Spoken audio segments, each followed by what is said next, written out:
Hello, hello, hello. Guess what time it is? It's noon, Pacific Daylight Time, and, East Coast or whatever, adjust your times accordingly. Welcome to another episode of Naked with Dr. Money. I'm Dr. Stephanie Ardrey. So happy you could join me today. This journey of sharing a little bit of the behind scenes journey of building this global wellness organization and reaching out to connect with each of you and bring you tools that'll help you live your best life. And in our world at ZenoVerse Wellness Group and our 420 Wellness Jamaica resorts, we believe that full life is 120 years and beyond. Yeah, 120 years and beyond. So when you set that intention to live full life, then you can look at yourself. Like now, people say, oh, I have less life in front of me than what I've lived. Nah, I've turned that around. I have more life yet to live than what I've already lived. And I'm so excited to be able to live the life with what it is I've gained thus far and given myself permission to continue to learn and explore each and every day. So, what I've been focused on is, as many of you have heard, I've been talking about the Naked with Dr. Money 20 city tour that's coming up. That tour is about self love because self love is part one on the healing journey. And if we begin to get on that healing journey, then it helps us mind, body, and soul. It all begins there. Last week, I shared how I had been personally going through a few challenges with nerves, stress, and all of those things. And it manifested in my body in a very major way. So much so that I had to sit down and really think through, who did I need to forgive? Who did I need to release? And I tried release, I tried forgiveness. And then finally, I got to the magic word: surrender. And once I was able to surrender, then I was able to ask myself different questions. And as I began to ask myself different questions, I could feel my body begin its healing journey. So, anyway, I'll keep telling you more about those things as we go forward. But today, I am so excited because I'm going to have an amazing conversation with Laura. I'm going to tell you a little bit about Laura in just a second. But Laura and I met earlier in our 20s, and we each were sort of on our own paths. So we had an opportunity to spend some time together. I was the nerdy friend that was dreaming of being this international business tycoon back then. So although we had different connections with entertainment and all of that stuff, I was the one like, okay, I'm over here reading the business books. I'm over here trying to, figure out how to develop some stuff and all of those things. But it's a beautiful thing to reconnect and see how folks' lives have progressed, and see what it is you still, share or have in common, or opportunities, to catch up and connect. Laura is the author of Stash. Laura Cathcart Robbins is the author. She's an author and freelance writer, speaker, host of the popular podcast, The Only One in the Room, which I love. I've had an opportunity to consume several episodes. It's a fabulous podcast. She's been active for many years as a speaker and school trustee, and is credited for creating the Buckley School's nationally recognized Committee on Diversity, Equity, Inclusion, and Justice. Her recent articles in HuffPost and The Temper on the subjects of race, recovery, and divorce have garnered her worldwide acclaim. She's a 2022 TEDx speaker and LA Moth Story Slam winner. Laura is badass. She's on the advisory boards of San Diego Writers Festival, the Outliers HQ Podcast Festival. She lives in California. She's a mother, and she's a friend, and she's a colleague. So here we go. Let's bring on Laura. So, hey, beautiful lady. Hi, thank you so much for having me. That was a great intro. Oh, it's my pleasure. Oh my goodness, it's so nice to share time with you. I'm glad that we could get this on the calendar and spend time.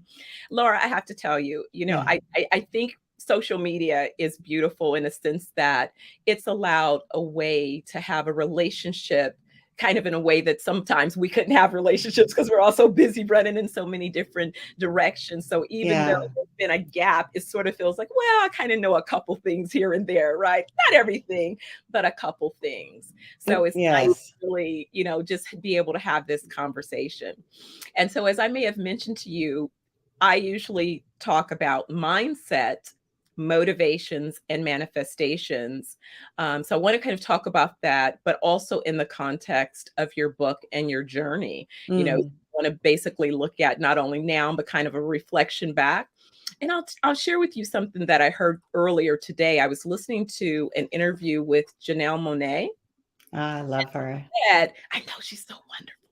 And she said, though, where she is right now, she realized that people are interested in how you fall down, how do you get back up, what's the behind scenes look, what kind of self talk does it Mm. require to navigate yourself. So I'll open that up with from the standpoint of mindset. Do you Mm-hmm. personally think back to when you first realized that you had a mindset, but number two, do you think it was the product of your nature, your nurturing, or a little bit of both?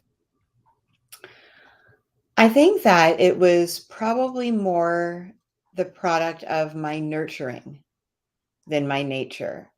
I I remember very little of who I was before I started editing myself in my home where I grew up.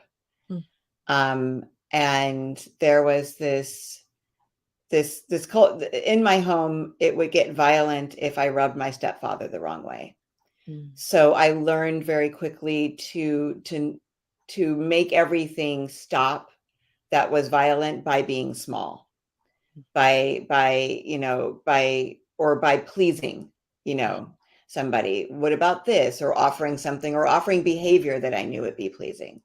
mm, And outside of my home, I was very much in the mm, hustle culture, because I wanted to be far away from there. I wanted what I saw my friends having. I wanted peace and tranquility and stability. And I knew that in order to have that, I would have to have my own sanctuary or place. And so I was very much inspired. Like, I always had jobs, mm, always was kind of keeping people at an arm's length while I did my thing. mhm, And, but very, very much of the hustle culture outside of my home. But, um, I think by nature, I, I might have not, that hustle culture might not have been a part of me. mhm. Nor would the making myself small. Definitely wouldn't have been a part of my mindset. Mhm. That's so interesting because when we talk about mindset, and especially when I talk about as it relates to wellness, right? The Mm-hmm. things that we often forget is that those thoughts are what began the disease. And it shows up in not only from the emotional trauma, but a physical manifestation. So when you go back to just saying that, um, home experience and the idea of I needed to move myself away from this experience. I needed to frame my behavior. As a young person, you don't know what that's doing internally. Yeah. Is there a point along your journey that you felt something? Maybe that's when the beginning of not only do I need to take care of myself financially, but how do I take care of myself emotionally? Who do you trust Mm-hmm. as your emotional go-to at that time in that framework, and then as you're kind of making your moves forward? Yeah, I think that for years and years and years, I didn't fully trust anyone. Mm, And I literally lost my voice. I was hospitalized for 2 weeks. I had a tonsillectomy as an adult.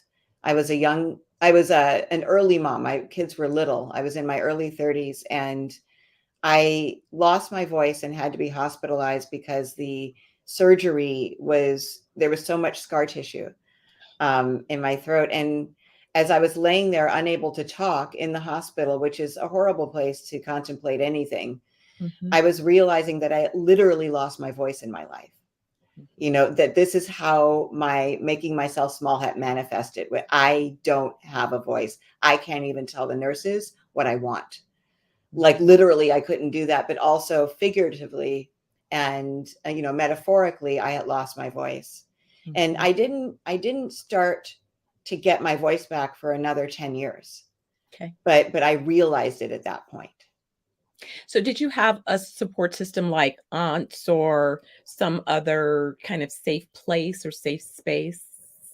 I mean, I have my parents, my not my stepfather, but my mother and my father, they were always safe places for me. Mhm. I was only told, not only told, but I was told over and over again that how much I was loved, how smart I was, how beautiful I was inside and out, how beautiful Black was, like what a lucky person I was to be Black, to have this hair, to have this skin, to have these features. So I felt that love. I internalized that love, but I also didn't, and I love that you used the word surrender when you were talking. I didn't completely surrender to anything or anyone at that point. I still held on to this baggage that I had, stuffed and carried around with me from my stepfather when I was little. So Mhm. no one got to see what was inside that baggage, not even the people who loved me the most. Mhm. And so when you think about kind of some of your motivations, I know that some of your motivations initially manifests from this idea of I need to shift here. When we Hmm. start talking about the journey, if you will, through adulting, through your marriage, as relates to the story that you tell in the book Yeah. Stash. I mean, I felt like I went on, the emotional journey with you. My heart hurt Mm. when you shared things that hurt you. Yeah. Um, the joy of the excitement of your success. I'm like, my Black Barbie girlfriend, is, the beautiful friend, like you're the Black Barbie, and Ah, you know what I mean? And so I understand still though, sometimes there are people who are outside your circle and you don't know who are, high five and rooting you on. That to me mhm. is who I think I am in terms of, if somebody's winning or trying to win, I'm there. You buy the book, I buy a book. You know what I mean? It's like that's Yes. Yeah. just who I am to contribute my little part towards that, known or not. You know what I'm saying? But some of the motivation that you talk about, and then you say the baggage. Um, Hmm. maybe let's kind of segue into more of the story around, the book. At what point did you, let's Yeah. have that conversation. Yeah, I think that was a really nice segue into it. So I had, separated myself from my authentic self at a very early age, like I talked about, edited and altered myself throughout my childhood, throughout my teenage years, throughout my young adulthood.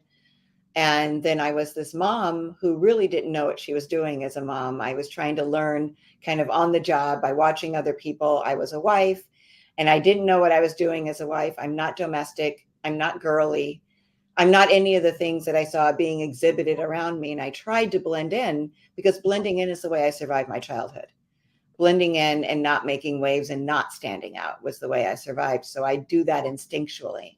Mhm, And I think this was all scaffolding for postpartum anxiety, mhm, which is what I think I had after my second son was born, which I then treated with the prescribed sleeping pills that were given to me. They mhm. were miraculous for it. I was able to sleep. I felt like a new woman. I Wow. had been, previous to the prescription, this very short tempered, kind of not fun mom because I just felt like I was treading water. And Mhm, then after I got a good night's sleep with the help of Ambien, I felt like I could be the mom that I wanted to be. And very quickly, it clicked into place for me. I need to take these pills in order to show up for my family. These mhm, pills are the panacea. They are the thing that's going to allow me to be the kind of mom that I've been observing and have wanted to be the kind of wife that I wanted to be. mhm, And they worked, for a year. I write about the year 2008 and Stash My Life in Hiding. But I give you backstory about what leads up to that 10-month period. And during that 10-month period, I'm taking basically as many Ambien as I can get on a daily basis. But it was that Hemingway quote. It was gradually and then suddenly. Like gradually, I was the frog in, the boiling, the pot of cold water that slowly goes to a boil. Until it was boiling hot, I didn't know what was happening. And so I would take, an extra half here, an extra half there at first. I wake up in the middle of the night, I take another one. And then finally, in the year 2008, I'm taking 10 Ambien, which is a lethal dose. I was going to say, just how was your body handling? My tolerance was so high that anything less wouldn't put me to sleep. I wasn't taking 10 at once. I was taking like 3 to get to sleep, and then I wake up and take 2, and then I wake up a second time and take 1. And then, and it wasn't 10 every day either, because I actually didn't have that many. But on the days where I had enough, I was taking 10. And I was also in the middle of a divorce, which was, incredibly painful. And those pills helped with that pain as well. I got to sleep, which meant I got to forget all of that pain that was going on in my real life. But I was still a mom, and I was named the Parent Association president that year at my children's school. I was on the board. I was hitting my tennis lessons, my workouts. I was throwing dinner parties. I was going to premieres. So outside, everything looked normal. Everything looked good. But inside, I was dying. So did you have any type of personal practice? Like, have you been a meditator or yoga or any kind of things where you created space for you? During that time? Just, yeah, even before that time, or kind of just in general? Because I know I only mastered meditation in the last year. Yeah. But people always suggested it, but I could never seem to do it right. Now that I've found that space and what it's like, oh my God, that's the best thing. I wish I could have done this 10, 20 years ago, right? But I couldn't get that practice going. So no. Actually, my stepfather used to punish me with meditation. When he felt like I was too much, I would have to sit in front of him and meditate for X amount of minutes. And I hated it. I hated him. I hated it. I wanted nothing to do with it. And then when I got sober, which I also did in the year 2008, my addiction came to a head, and then I checked into treatment and I got sober. I entered a 12-step program where meditation is one of the steps. And I was just like, I don't know how I'm going to do this. I have this incredible trauma attached to meditating. But, I'm almost 15 years later, and I would say it was probably 2 years before I really developed a practice that I was comfortable with. I'm a daily meditator now, and I have been for years. I don't always love it. I don't have the experience that you're talking about, but it's like a cocktail of things. Like, I work out, I meditate, I'm of service. I'm in this work that I do to stay sober, the work that I did to get sober, I continue to do. And I am better because of it. And I have freedom because of it. So even though it's not my favorite thing to do, which working out is not either, but I work out every day anyway. I meditate every day anyway. And sometimes the meditation is profound and life altering. And sometimes it's just minutes for me to get through, but it doesn't matter. I do it every day. So that's very interesting. And I love it when you talk about the 12 steps, and that being one of the steps. And there's 2 questions that come up for me. One, I want to go back to the question of when you shared being in the hospital and losing your voice and realizing that you had a lot of scar tissue and all of those things. Yes. What did you do to begin to work from that? Like, did you recognize at that point that some of it had to do with the emotional trauma and also the things that you had been, forced to shrink? Was that awareness present for you at that time? It wasn't. It was suggested to me by someone who loved me at that time that this might be a manifestation of that. But I wasn't checking for manifestations of anything then. Didn't really believe in that. That was not part of the culture in which I was raised. And I dismissed it. I dismissed it out of hand. And it wasn't until I started doing the work after I got sober to look at causes and conditions, where I looked at that particular, I wrote about that time in my life and was like, wow, look what happened. You know, this trauma that I experienced, you know, some of it was brought to me and some of it was of my own making. Sure. Brought me to this place. And my body is talking to me. You know, it shut me down. It was like, we can't go any further. And I found that a lot with illness, over the years, not since I've been sober, but where I just like, my body just says stop. But I never saw it like that before. I saw it as like I got a bug or something external, but nothing, I never attributed it to anything internal. It's so interesting because I have been a follower of Louise Hay for a long time, so I think it's like this secret thing on this wellness journey that I've been curious about. And it really started because my mom, when we bought our house at 9, she didn't know how to cook. So my elementary school had like a book fair. And I remember she bought 2 books. She bought this soul food cookbook and she bought Back to Eden. And, right, exactly. And so people thought I was so weird. I was so foo-foo. That's what everybody says, Stephanie is so foo. But her intention was she wanted to learn to cook, but she wanted to cook in such a way that I would not have high blood pressure. And so she succeeded with that intention. And because of that, I've been able to pass all of those things forward, right? But when I think about my body, whenever I get pains, the first thing that I go and do is I have this Louise Hay body dictionary that basically describes, depending upon where the ailment or condition is, what the possible thoughts are, and then what the affirmation should be to address it. And I found it to be spot on, like, Wow. OMG, can I tell you, stuff that manifests, it knows right where to go. And it's literally those thoughts, those 8-year-old little girl thoughts that, at 8 and 7 and 6, where I said, I was forced to manage the emotions of adults. I was a kid.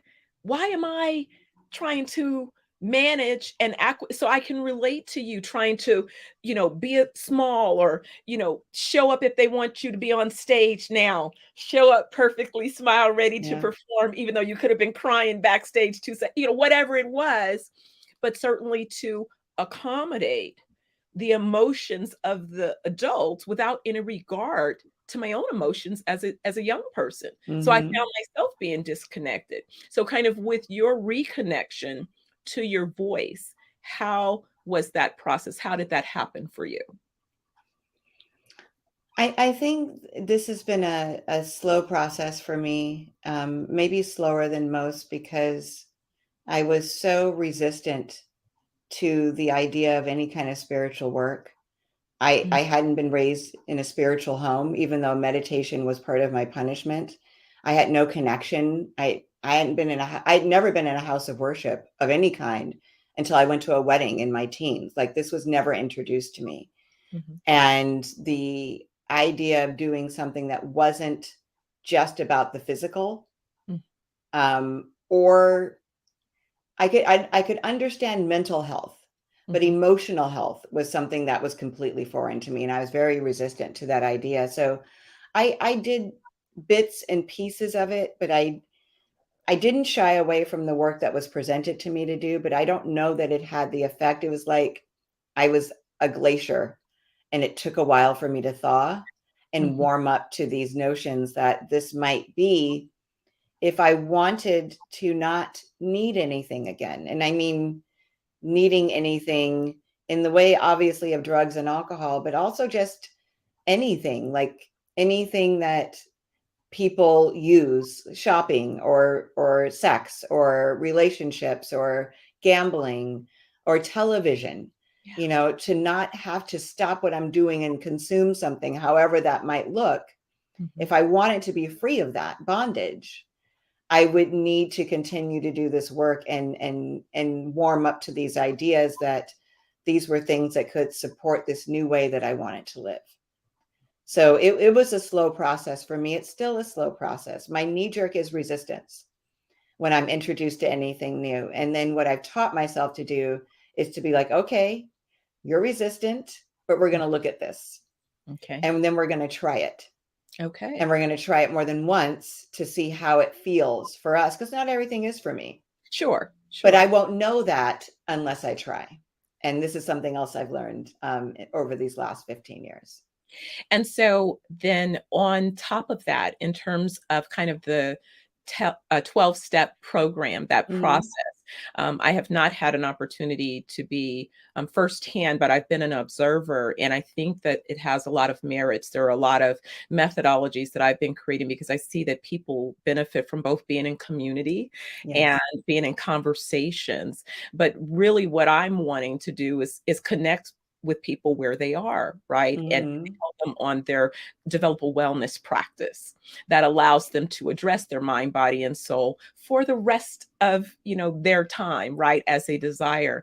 And so when in having this conversation with you, maybe if you can share how that process was beneficial. Here's a question that I have for you. In the book, when you talked about leaving rehab and you had set up the prescriptions because you were going to still get the prescriptions.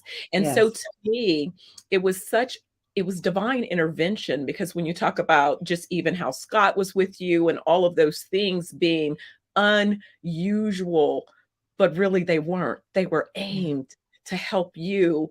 That's kind of why we say grace, the Almighty, and the grace shows up sort of where we need it. We don't even know it. How did past that you really, kind of build from that? Yeah, I mean, you're talking about, I had only gone to rehab because I had kind of comforted myself with the idea that I could use again afterward. I went to rehab so that I could save my relationship with my children, but I agreed to it because I thought I can get high again after this. And so I had really strategically planned that out. I had a refill ready for me that I was going to pick up just, a mile away from the treatment center.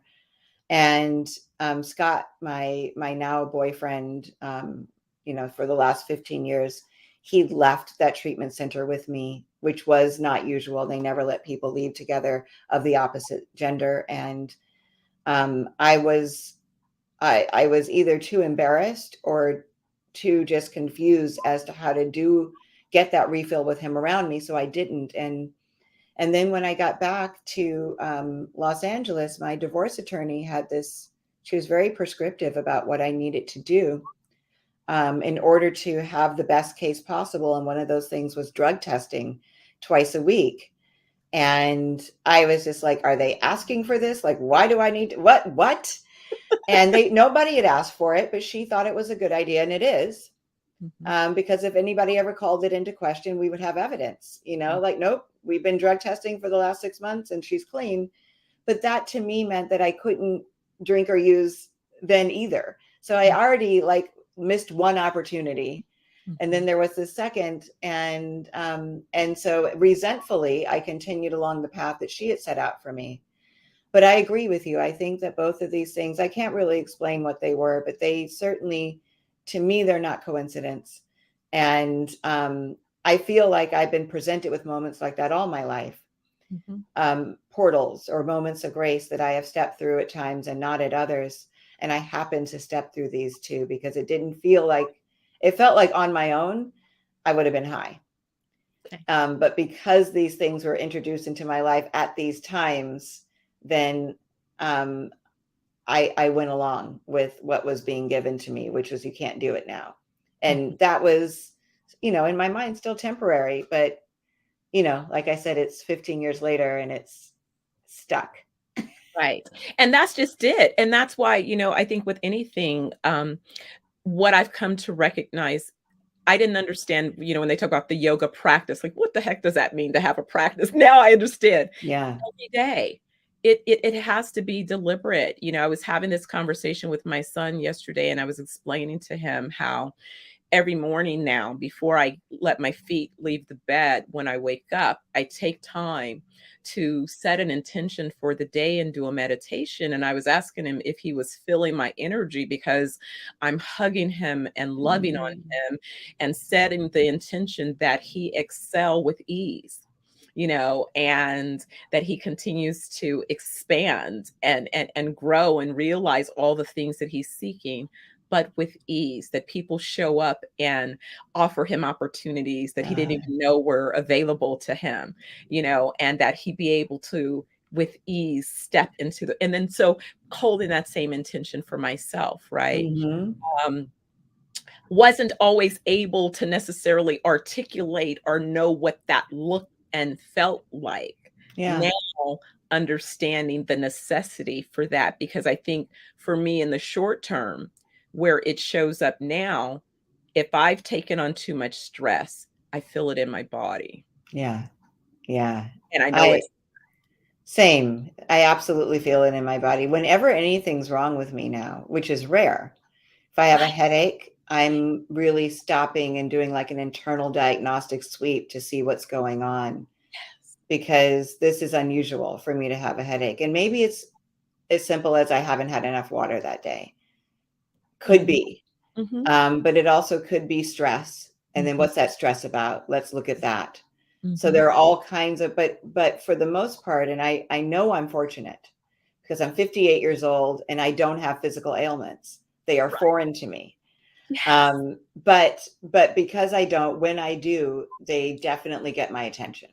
Absolutely. And that's Yeah. really what I was talking about last week, because I went through something where some nerve, something that I've been working through. And I said, at first, when I first felt the first little tinge, it was sort of like a yield sign. You just kind of pass on through the yield sign. And Yeah. then there was a stop sign probably that came up, but I did a Hollywood stop right on through that stop sign. And then suddenly my body said, okay, we Right. got your undivided attention. We're going to shut Yes. you down. Then it Yes. was like, okay, all right. Now I'm searching through. Well, who did I, what's going on? The whole inventory of everything. Look, the Yes. pain got so bad that I was like, okay, Lord, please, how far back do I have to go? Like, what did I do something at 10? Like, I'm uncovering, like, let me go back through the whole list. Everybody Right. I thought I forgive and I'll forgive them again, like whatever it takes, because I don't want to feel this pain in my body again. Right. Yeah. Yeah. No, and instead of just medicating it when it comes up, to not put a band-aid on it, but to get to the source of it and eradicate that source or deal with it, whatever that looks like. And that's challenging. So Hmm. I know, because I've looked at things you've published, that you have gotten your voice back.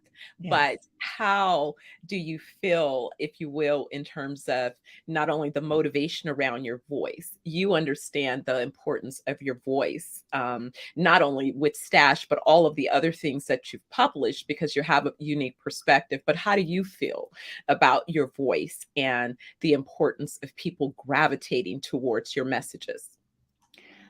I am constantly surprised by that.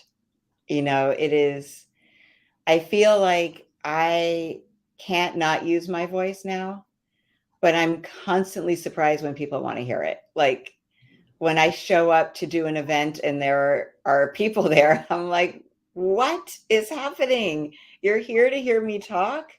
That's amazing. It's really, it's so I worked hard. I worked really hard to get my voice back. Not only the work that I talked about, but I also, I lost the ability to read and write for pleasure after I got sober. Mhm. And I didn't know if I would get it back. So I started taking classes, writing classes after writing classes. And each thing that I did, another thing was suggested to me to do. And some of that was storytelling, which is the Moth Story Slam that you wrote, that you read about, that I won.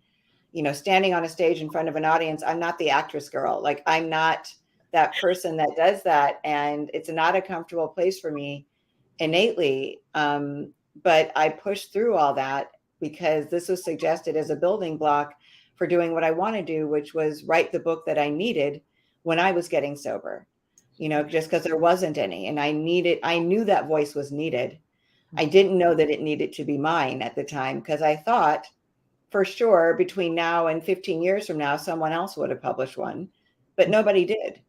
And so, from that intersection of race addiction and privilege, which is where I sit, Mhm. nobody had published that book. So I wrote that book, and I wrote it for maybe one or two people who I thought might need to hear it. And the fact that, people who don't look like me feel like they need to hear it. People who don't have addiction in their lives feel like they need to hear it.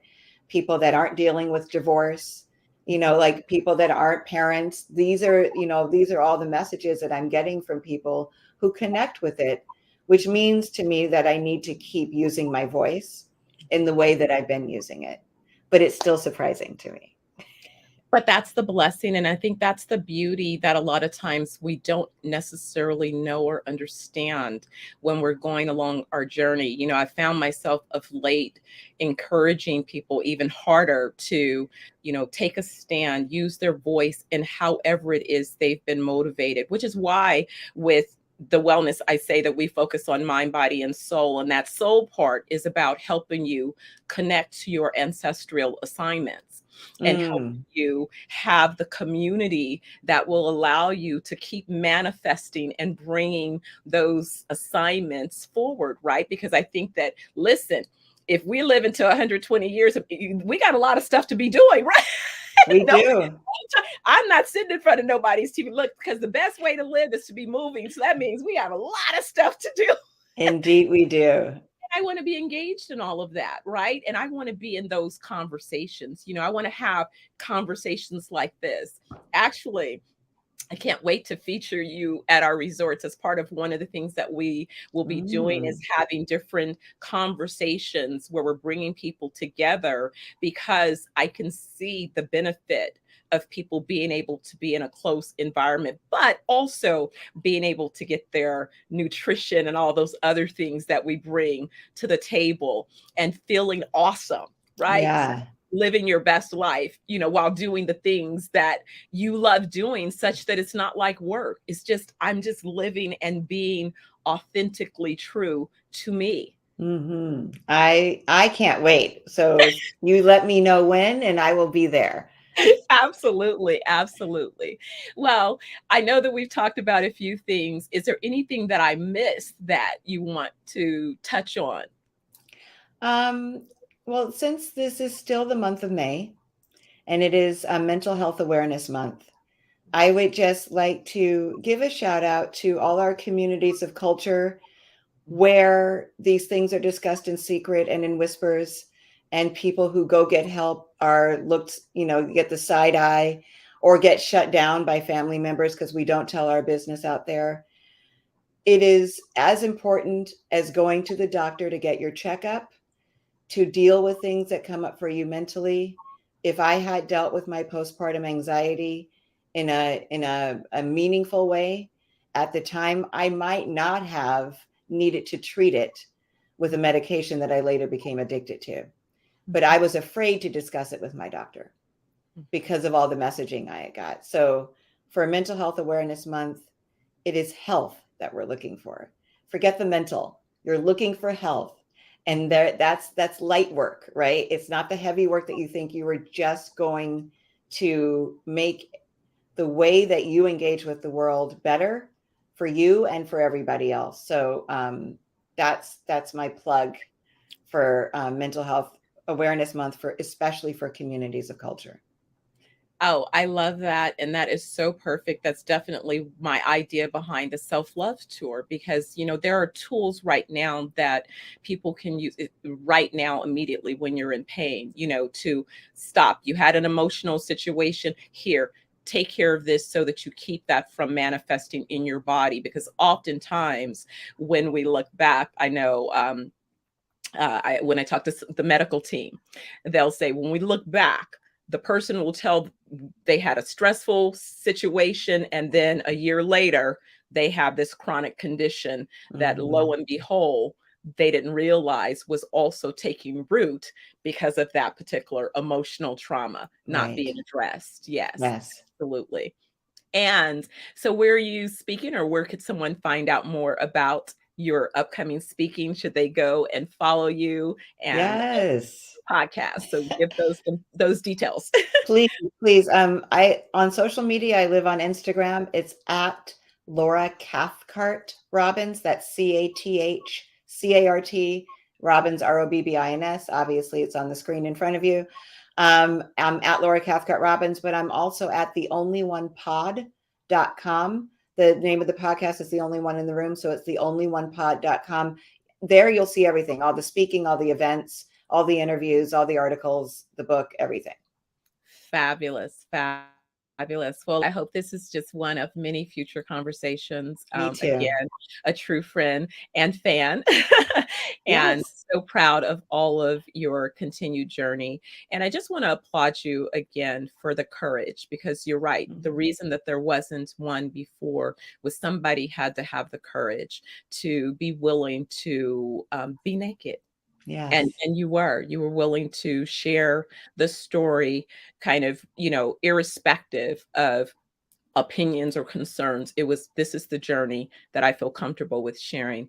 And I just applaud you for sharing. Thank you. Thank you for sharing Thank your you. love. All right. I enjoy getting naked with you. Absolutely. Absolutely. Let's do it again, Mom. I might have Yes. to invite you out on some of those 20 city dates. So I'm going to keep you posted about that as well. Excellent. Absolutely. Absolutely. Well, enjoy the rest of your day. And again, thank you so much for sharing time with me today. All right. Thank you. All right. Take care. Bye. Well, everyone, I don't have many things to add, but hopefully you're able to glean some insights. I enjoyed having this conversation with Laura. Next week, Naked with Dr. Money again, another episode, Wednesday, noon Pacific Daylight Time. I'll be here, and I hope you will be as well. Take care, love on you, and I'll see you next time. Take care.